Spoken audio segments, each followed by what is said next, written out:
Hi, everyone, and welcome back to AWS Julie. Today, we're continuing our series called AWS Noteworthy, and we're going to cover a few AWS highlights from this past week and give a special shout out to AWS Training and Certification for all of the great releases this past April of 2022.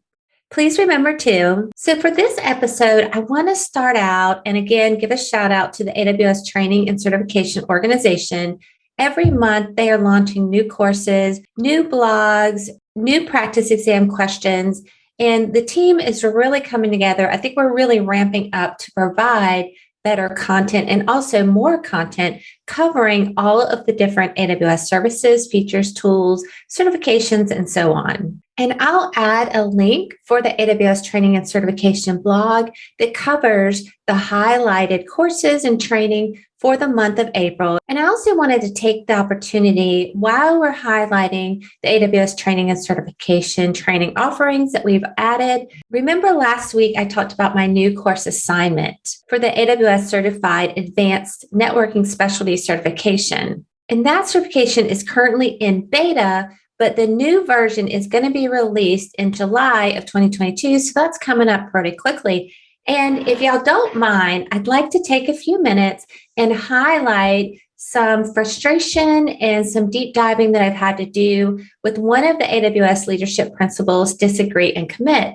Because for this course assignment, I could not disagree more, but I have committed to complete the assignment and also to deliver this assignment with the best content that I can create. And having this disagree and commit and this little bit of frustration about not teaching the content that I think that the community needs, I have a better understanding why solo content creators seem so happy in their job, because they get to make the content they want, but they also get to make the content that they think us as the AWS community want and needs. So it's been a few frustrating weeks, but again, I've disagreed and committed to doing this assignment.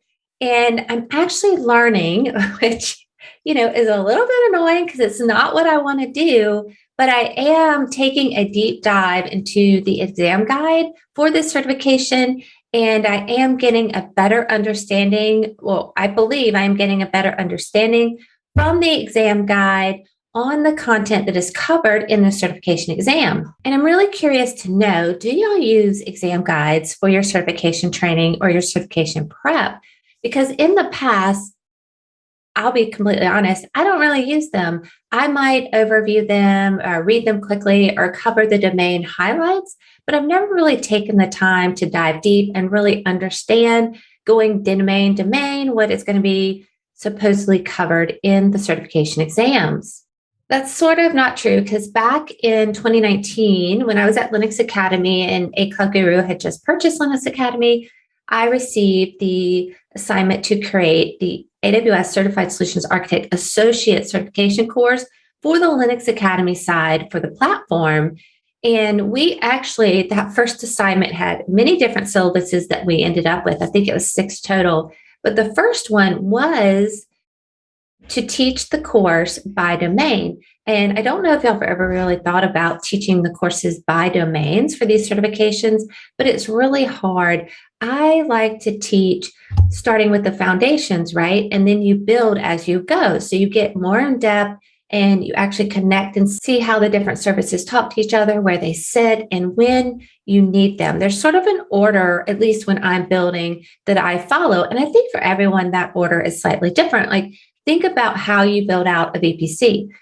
My steps are probably slightly different from others, and maybe some people have the same steps, but the gist of it is when you're designing and building, you may do the steps slightly different, the configuration steps slightly different, but the design itself at the end, is a completed VPC. So maybe I'm the outlier here, but back to how I prepare for these certifications and when I'm taking my trainings, I really just jump into the training and I rely on that training to give me the understanding and the depth that I need for that certification.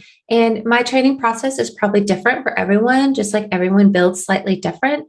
But I always do the training at least twice. So I'm learning and I'm practicing as I'm going, but I'm also building. So I have a build that I'm working on, and maybe I start that build when I start the training course. Maybe I start that build at the end of my first time through the course, or maybe I start that build after I've completed the course twice. It's really just that sort of depends on how comfortable I am with the content. So that varies from day to day, from certification to certification that I prep for.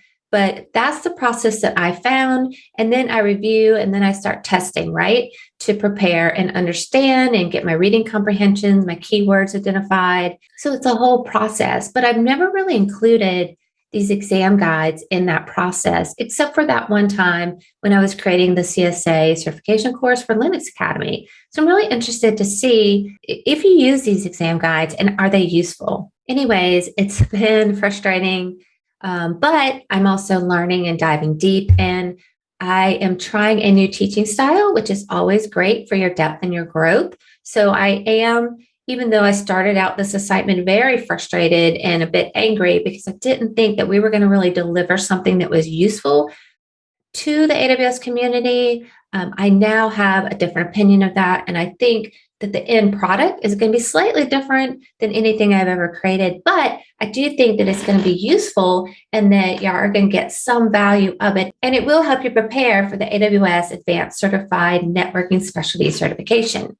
But again, I'm really interested if you have any feedback and if you take our training for these certification courses, anything that you're willing to share or provide would be great. I also want to mention that AWS is looking for all high school and college students who are at least 16 years old, underserved and underrepresented in tech globally, because they have a new program. It's called the Amazon Web Services Artificial Intelligence and Machine Learning Scholarship Program. And I'm really excited about this because I love getting young people involved in AWS and technology. So this program is going to be launched this summer. And there's actually going to be 2 different programs per year, each consisting of 1,000 students. And applications for the first program are due July 13th, and applications for the second program are due on October 18th. And I'll add a link. So if you're interested, you can go ahead and apply. Now, I also saw this week, so I'm kind of breaking tradition here and talking about something that I actually saw this morning.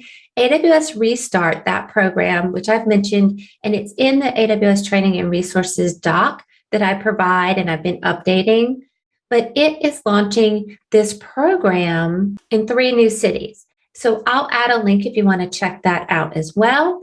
And then there's another program that I saw that was announced last week, and it's called the Reskill Program. And this is a really neat one because not only are you going to learn, but you're going to also be able to earn swag. And we all love swag, so I think that that's really exciting. And I'll add a link for that one as well. And I don't know if y'all saw all the fun AWS Summit pictures, but I love that people are sharing and they're talking about their experiences at the AWS Summit. I would love to hear from y'all if you're attending these or if you're just enjoying seeing everyone have such a great time like I am. And then I'm going to also add some non-related training AWS news.